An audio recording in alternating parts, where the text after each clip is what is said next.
I am here at Rich Sommer's house. I had to walk away from him because we have a lot of echo. Can you guys hear me okay? Yes. Okay. So Rich had the program today and he wanted to do it on Bob Hoover, who is, as he explained to me, what Babe Ruth was to baseball, this gentleman is to aviation. And Rich was a pilot, is a pilot, I should say.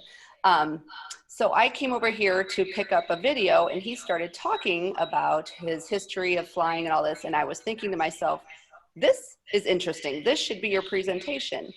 Not only is it kind of a get to know your Rotarians, but it's also an interesting presentation on aviation. So Rich is going to talk a little bit about his history.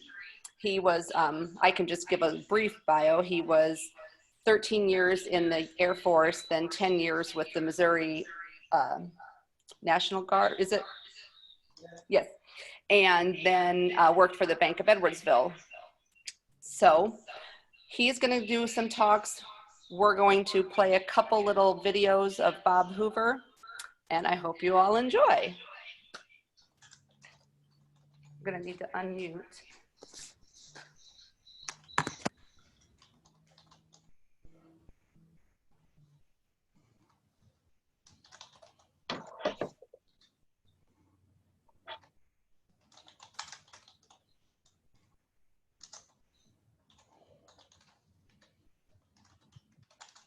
How do we flip the screen?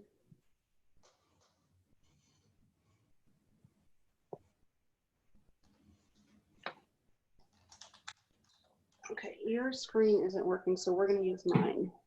Should I put it on camera and put? It's not coming up at all. Hold on.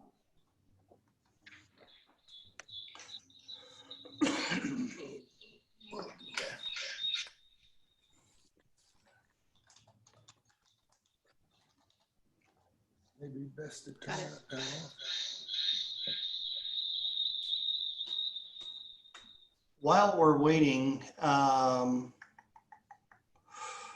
could whoever's on under phone number 692-1528 let me know who that is so I can get you marked down for attendance? Yep. Okay. Okay. We're ready when you are, Mark. Go for it. Okay. Take it away.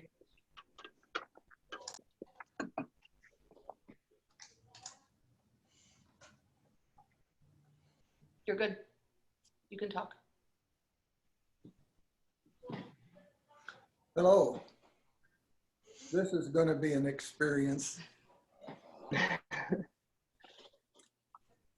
I thought I'd first give you a little instruction on flying and maybe the Bob Hoover film I show you and discuss, it'll make a little more sense. So I'll give you your first flight lessons today. In a fight.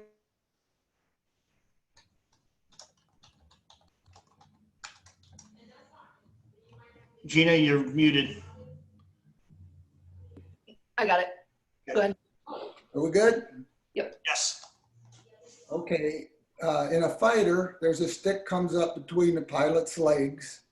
And if you push the stick forward, the houses get bigger. If you pull it back, the houses get smaller. If you push it to the left, the airplane rolls to the left. Of course, push it to the right, it rolls to the right. In passenger airplanes, instead they have a yoke, which is more like a steering wheel without a top and a bottom because you never turn it more than 90 degrees. So in some fighter aircraft that are centerline thrust, they have a fantastic roll rate like this airplane. The Dash 1, which is a pilot's operating handbook, says when you're going real fast, be careful you don't use full stick deflection because it will rotate at 720 degrees a second. In other words, 2 rolls in a second. And so that's, there are types, the general types of roles we'll talk about today is an aileron roll where it pivots about the airplane like this. And the other is a barrel roll where the airplane goes like this. Now, one of the early things I'm going to show you, if I get it to work, is Bob Hoover doing a barrel roll like this with 4 generals in the back seat drinking coffee, and the coffee doesn't spill. He's that coordinated. So all the old time pilots really marvel at this guy. So let me see if I can get it on my little iPad and see if I can play that video for you.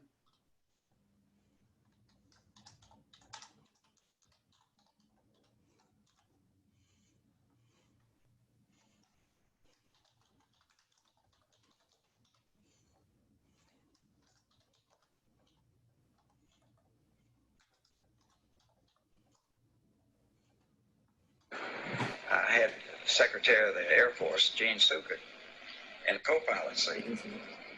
He had the aft part of the airplane filled with generals. And he said, Bob, can the airplane be rolled? And I said, yes, sir.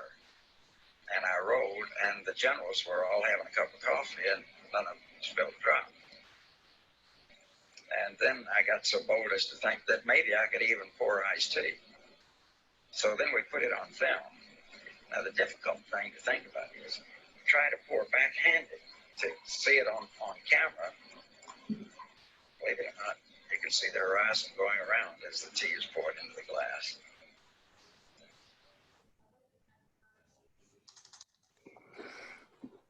Okay, I hope that gives you some idea of the coordination that this man has. I have another, let's get out of this one.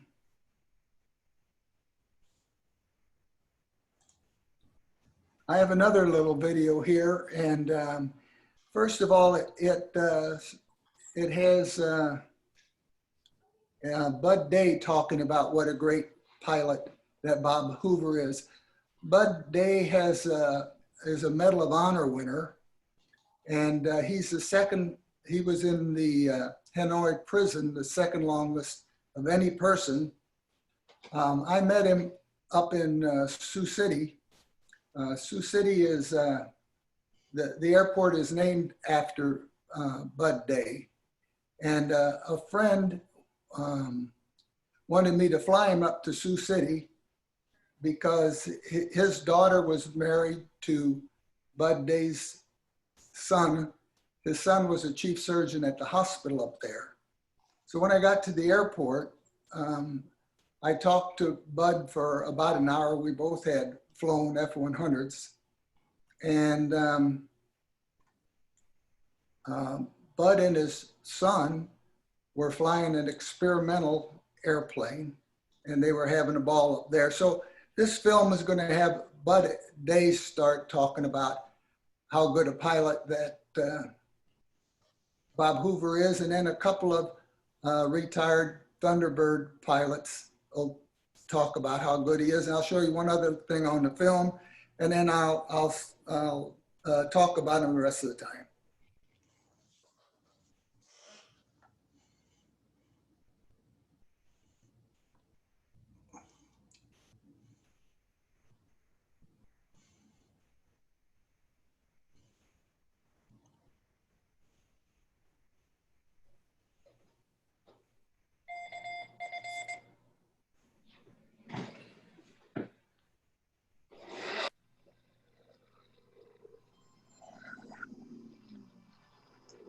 There's a lot of swagger around the fighter pilot community. A lot of people claim to be the world's greatest fighter pilot.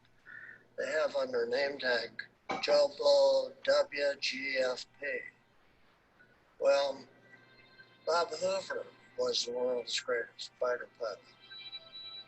I heard Bob Hoover's story of escaping from prison camp and stealing Focke-Wulf 190 under the nose of the Germans he was a god to a lot of us younger fighter pilots.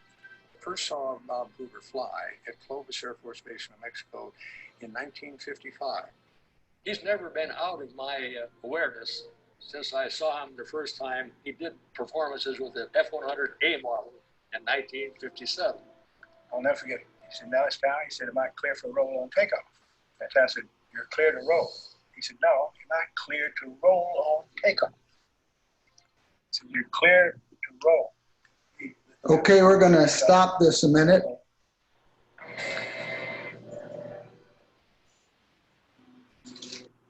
A lot of people. And I'll take you to what I think is a little interesting part of the video.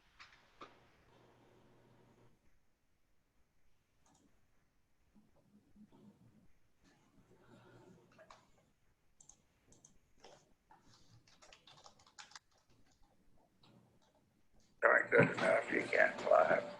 Nowadays, you can be a fighter pilot wearing glasses and nobody thinks anything of it. But back then, it wasn't that way. And it worked out that I ran into the right kind of a doctor who said, I've been watching you fly, young man. I'm going to be gone for about 20 minutes. And when I come back, you better read that second line from the bottom. And so he left and I memorized that line real quick. He returned and he said, now, if anybody ever wants to dilate the pupils of your eyes, you tell them that you're allergic to the medication and they won't find out. But he said, I'm convinced you will turn out someday to be a very good pilot, and I want to be able to say I helped you.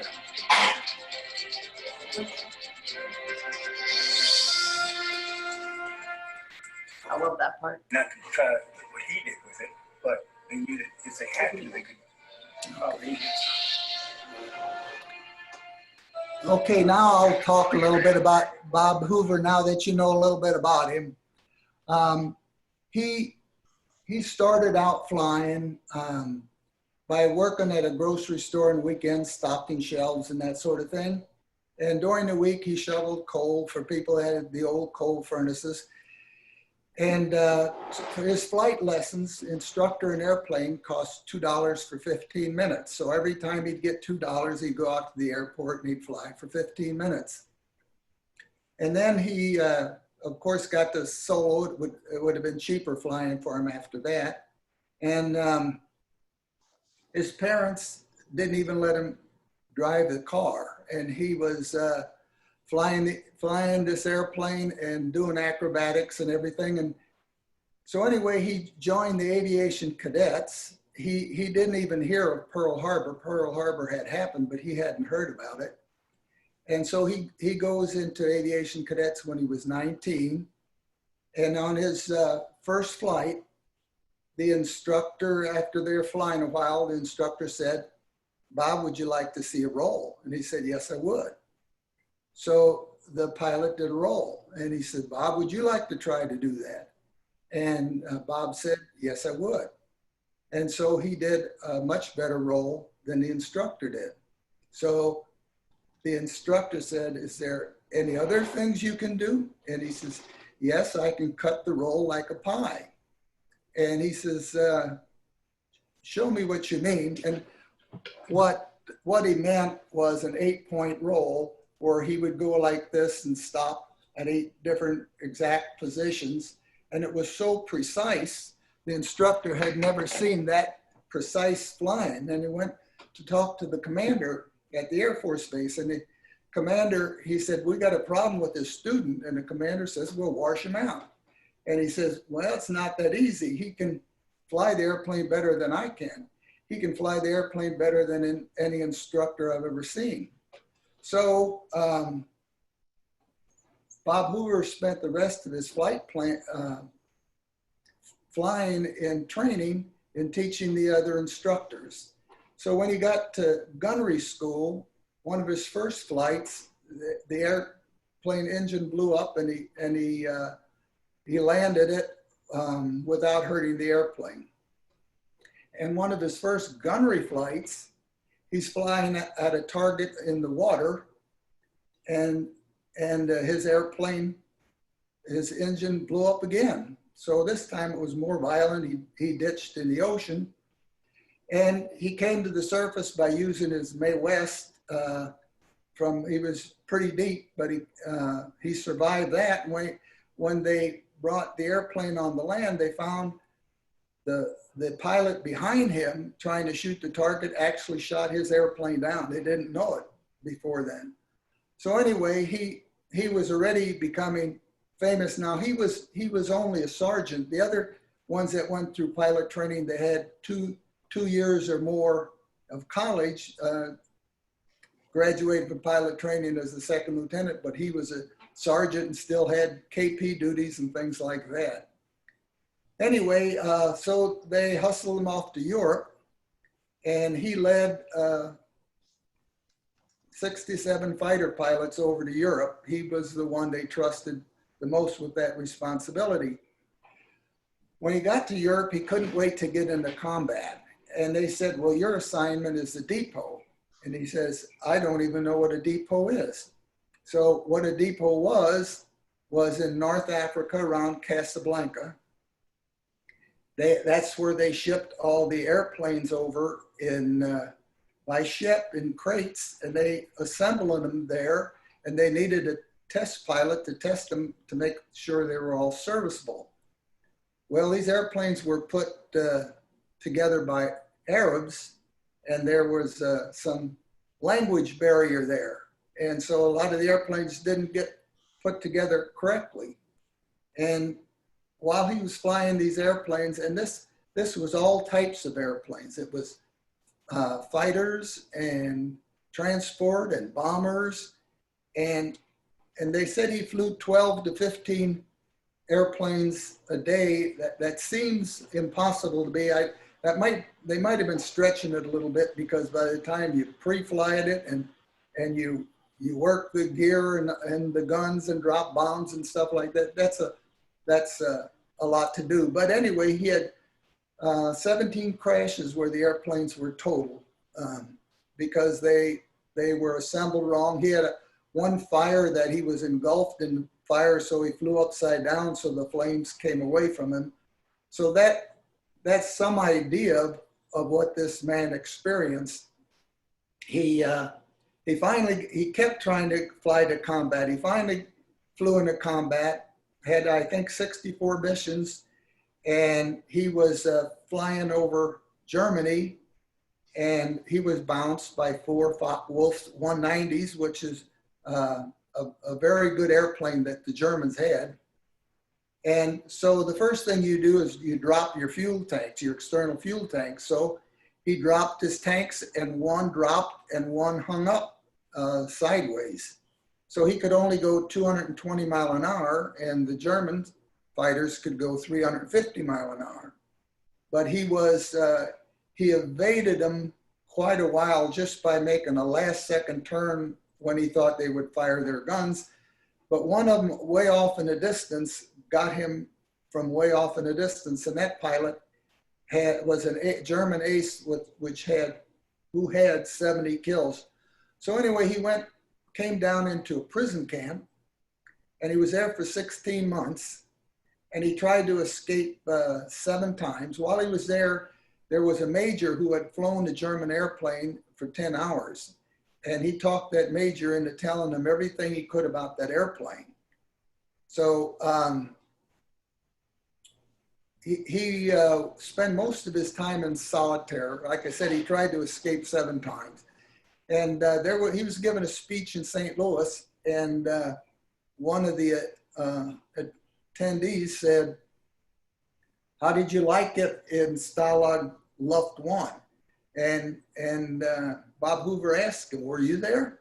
And he says, "Yes, I remember you dumping a bucket of water on the commandant's head. You spent a long time in solitaire for that." But anyway, on the 7th time, he escaped, and he says that it wasn't all that difficult because the Russians were getting closer, and their shells were getting closer, and there was a lot of panic going on. When he got out, some German woman gave him a pistol, and he found an airfield. And so he found one Focke-Wulf 190 that was flyable. And he used that gun to get a mechanic to help him get it started. He couldn't start it by himself. And he takes off, and right out of the revetment, he didn't even go to the runway. And he heads north to the North Sea, because he figured then if he head west, he would see Holland's windmills, which he did. And he was really a target because they were attacked by the Germans, and he had German swastikas all over his airplane. But anyway, he came back at treetop level, and he landed in the Netherlands. And that was nearing the end of his war experience. When he came back to the States, he went through Army, until 1947, the Air Force was a division of the Army. And he went through the Army Air Force Flight Test School. And he went through the Navy's test school. So he's a test pilot with both Navy and Air Force credentials. And they had picked him pretty much as number one. And he was supposed to fly the Bell X-1, which was the first airplane to go supersonic. And for a friend, he flew a P-80, which was an old jet airplane. There weren't many jet airplanes flying then. And he buzzed the field. And this general who was in charge of the Bell X-1 project called him in his office and said, Bob Hoover, was that you that buzzed the field? And he said, yes, sir, it was. And he says, well, that tells me two things about you. One is you're honest, and two, you're irresponsible. I'm taking you off the Bell X-1 project. So that was a real downer for him. And but he ended up, the pilot that broke the sound barrier wanted him as a chase pilot. And so he stayed involved with a little bit. And then he wanted to make a little more money because on the test pilot, they only offered him his pay, which was $400 a month, where the civilian test pilot wanted $150,000 to fly that Bell X-1. So he thought he'd work for Northrop Aviation because they made the best fighters in World War II, the P-51, and then the F-86 that Jack Butler flew. That was the next airplane they made. And Jack Butler was graduated #1 in his class and flew the F-86. And I'll tell you a little side story. Jack and I flew up to Oshkosh, and we flew formation and instruments all the way. I had it easy. I just had the airplane on autopilot. He had to fly on my wing in the weather the whole way. But I'm sure that's tucked away in Jack's memory. We had a lot of fun. We landed at a small strip. The runway was only 30 feet wide instead of 150 foot wide. And then we taxied on the grass, and my son painted, he lived there on the airport. He painted a taxi stripe for us to follow to his backyard and had us park on some plywood, and we had a good week up there. But anyway, let's see, I got off my story. Air shows, I think. Okay. Yeah, air shows. Okay, then, so Bob Hoover was interested in Northrop Aviation, as I said, because their next airplane coming online was the F-100, and that was the first airplane to go supersonic in level flight. And so he did the test on that, and the airplane had a lot of good characteristics.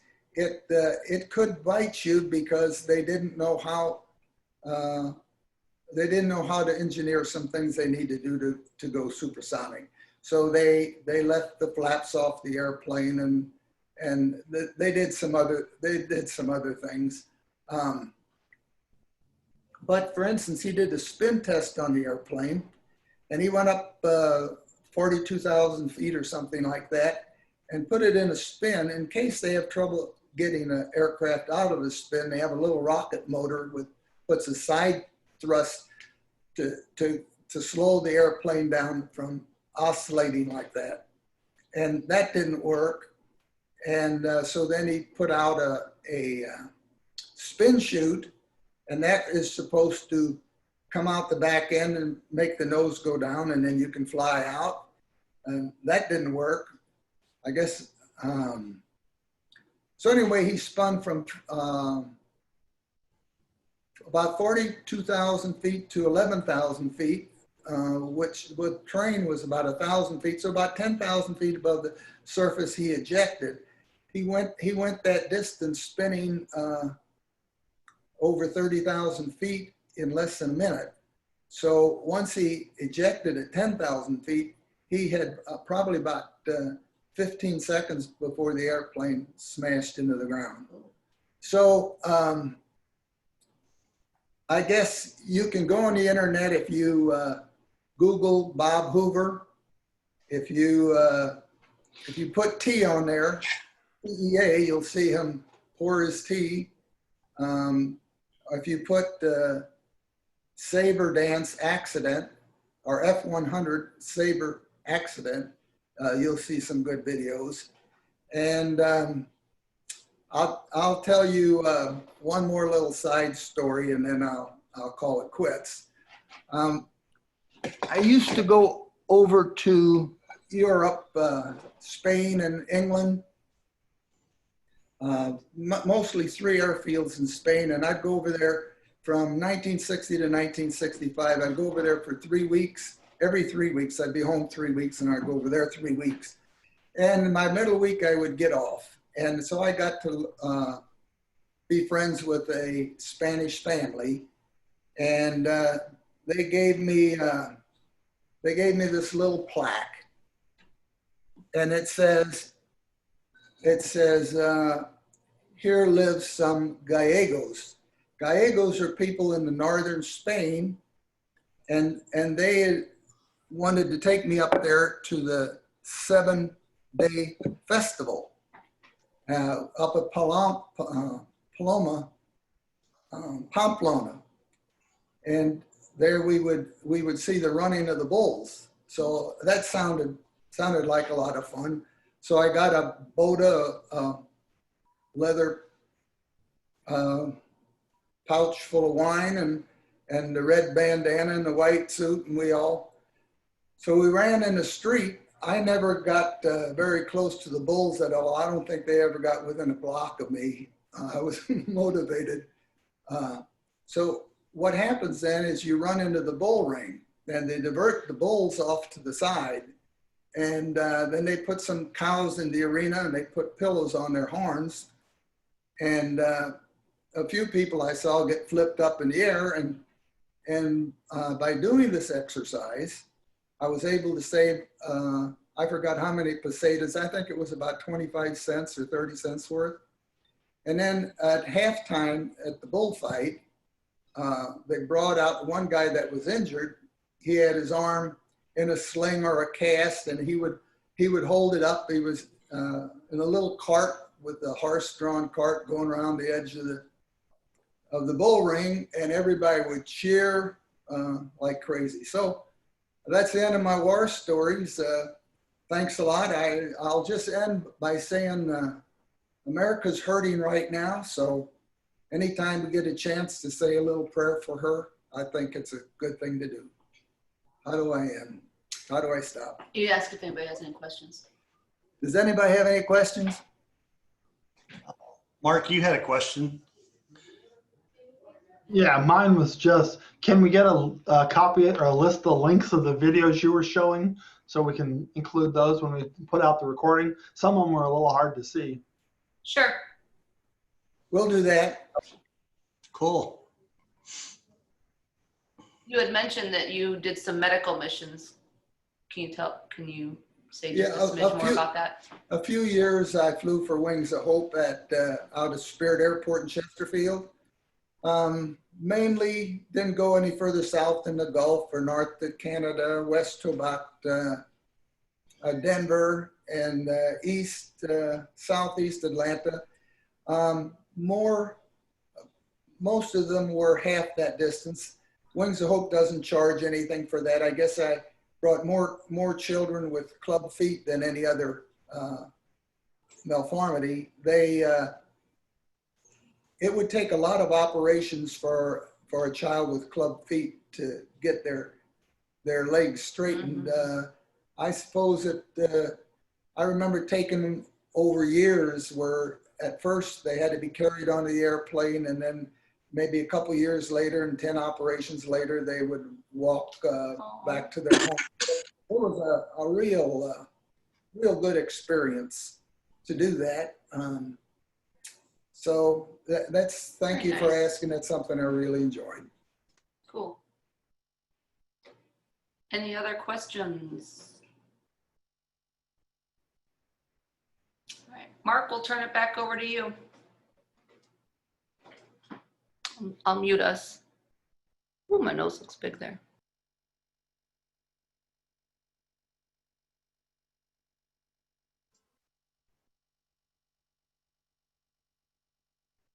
Mark, you're muted.